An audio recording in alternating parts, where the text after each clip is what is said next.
Proyek ekspansi tersebut berpotensi menambah pundi-pundi recurring income perseroan pada musim lebaran tahun ini, di mana hingga kini tingkat okupansi tenan telah mencapai 85% dan diproyeksikan segera penuh, terutama menjelang momentum Ramadan dan Lebaran.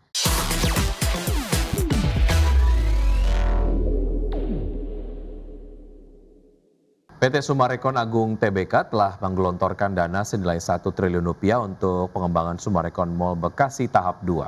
Ya, Presiden Direktur PT Summarecon Agung Tbk, Adrianto Pitojo Adi mengatakan dalam pengembangan tahap 2, pusat perbelanjaan itu memiliki net leasable area sekitar 125.000 meter persegi. Proyek ekspansi tersebut berpotensi menambah pundi-pundi recurring income perseroan pada musim lebaran tahun ini, di mana hingga kini tingkat okupansi tenan telah mencapai 85% dan diproyeksikan segera penuh, terutama menjelang momentum Ramadan dan Lebaran. Adrianto meyakini kehadiran SMB2 akan menjadi salah satu penopang kinerja perseroan pada 2026, baik dari sisi pendapatan berulang maupun daya tarik kawasan yang berdampak positif terhadap marketing sales. Seiring dengan strategi menjaga pertumbuhan marketing sales, perseroan juga menargetkan keseimbangan struktur pendapatan dengan mempertahankan porsi recurring income di kisaran 25 hingga 30% dari pendapatan konsolidasi 2026. Saat ini kontribusi pendapatan berulang perseroan telah mencapai sekitar 27%.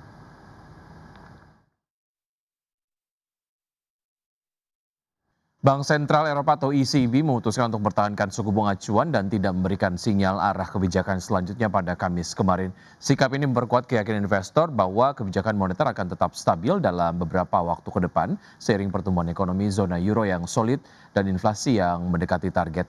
ECB telah menahan suku bunga sejak mengakhiri siklus penurunan suku bunga selama 1 tahun pada bulan Juni lalu. Pertumbuhan ekonomi yang lebih tangguh dari perkiraan serta tekanan harga yang mereda membuat urgensi untuk stimulus tambahan hampir sepenuhnya menghilang.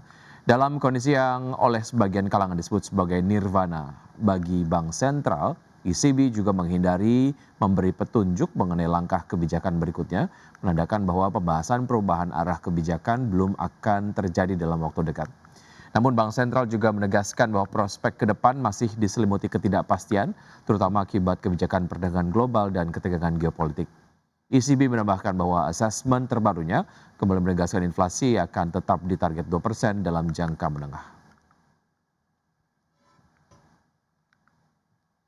Dan Tentara Indonesia menegaskan tidak akan ikut mendorong proses demutualisasi Bursa Efek Indonesia dan memilih menunggu kejelasan aturan yang disiapkan regulator. Ya, meski demikian Danantara tetap terbuka untuk berpartisipasi dalam kepemilikan Bursa Efek Indonesia secara langsung apabila demutualisasi telah rampung. Danantara Indonesia menegaskan tidak akan ikut mendorong proses demutualisasi Bursa Efek Indonesia dan memilih menunggu kejelasan aturan yang disiapkan regulator. CEO Danantara Indonesia Rosan Roslani mengatakan, Badan Pengelola Investasi Negara tersebut menghormati tahapan demutualisasi yang saat ini masih berada dalam ranah Otoritas Jasa Keuangan dan Bursa Efek Indonesia. Ia juga menilai bahwa proses demutualisasi merupakan kebijakan struktural pasar modal yang memiliki mekanisme dan tahapan tersendiri. Rosan menjelaskan bahwa demutualisasi akan menciptakan pemisahan antara keanggotaan bursa dan kepemilikan sehingga keputusan terkait struktur saham Bursa Efek Indonesia tidak bisa dilakukan secara terburu-buru. Di samping itu, ia menyatakan Danantara juga baru akan bersikap setelah kerangka demutualisasi tersebut benar-benar jelas dan resmi diterapkan. Meski demikian, Rosan menyatakan Danantara tetap terbuka untuk berpartisipasi dalam kepemilikan Bursa Efek Indonesia apabila demutualisasi telah rampung. Adapun pemerintah diketahui berencana untuk mengubah struktur kelembagaan Bursa Efek Indonesia yang diatur dalam rancangan peraturan pemerintah terkait demutualisasi Bursa Efek sebagai bagian dari implementasi Undang-Undang Nomor 4 Tahun 2023 tentang pengembangan dan penguatan sektor keuangan.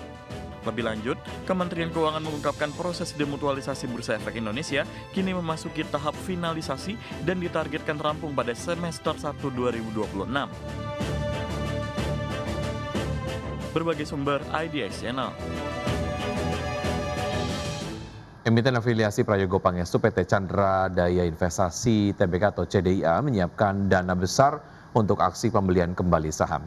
Langkah ini diambil di tengah tekanan harga saham yang terkoreksi dalam sebulan terakhir sekaligus untuk menjaga kepercayaan investor. PT Chandra Daya Investasi Tbk mengumumkan rencana buyback saham dengan anggaran mencapai 1 triliun rupiah yang akan dilaksanakan mulai 6 Februari hingga 5 Mei 2026. Seluruh dana berasal dari kas internal perusahaan, termasuk untuk menutup biaya transaksi sebagai bagian dari strategi menjaga stabilitas saham di pasar. Manajemen menegaskan, kebijakan pembelian kembali saham tidak akan mengganggu kondisi keuangan maupun operasional perusahaan. CDIA disebut memiliki modal kerja dan arus kas yang kuat, sehingga pelaksanaan aksi korporasi ini tidak memberikan dampak negatif material terhadap kegiatan usaha.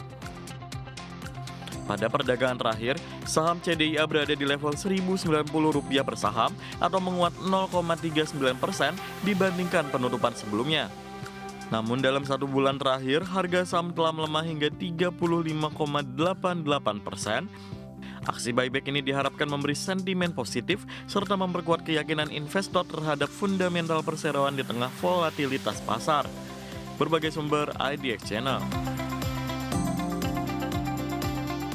Anda masih bergabung sama kami, pemirsa. Presiden Prabowo Subianto resmi melantik Juda Agung sebagai Wakil Menteri Keuangan menggantikan Thomas Djiwandono.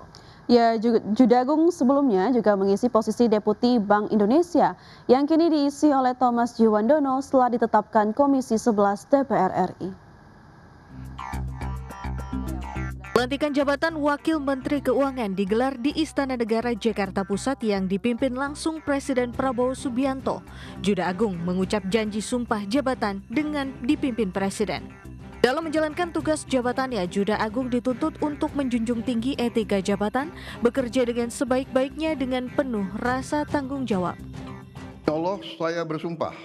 Demi Allah, saya bersumpah Bahwa saya akan setia kepada Undang-Undang Dasar Negara Republik Indonesia Undang-Undang Dasar Negara Republik Indonesia tahun 1945 tahun 1945 serta akan menjalankan segala peraturan perundang-undangan dengan seluruh-seluruhnya demi dharma bakti saya kepada bangsa dan negara, bahwa saya dalam menjalankan tugas jabatan akan menjunjung tinggi etika jabatan, bekerja dengan sebaik-baiknya dengan penuh rasa tanggung jawab. Usai mengucap sumpah janji jabatan, Juda Agung secara resmi menjabat sebagai Wakil Menteri Keuangan. Pelantikan Wakil Menteri Keuangan ini juga dihadiri Wakil Presiden Gibran Rakabuming, Mensesnek Prasetyo Hadi, Menko Perekonomian Erlangga Hartarto, Menteri Keuangan Purbaya Yudi Sadewa, Wakil Menteri Keuangan Suhasil Nazara hingga Menteri ESDM Bahlil Lahadalia. Jakarta, Tim Liputan IDX Channel.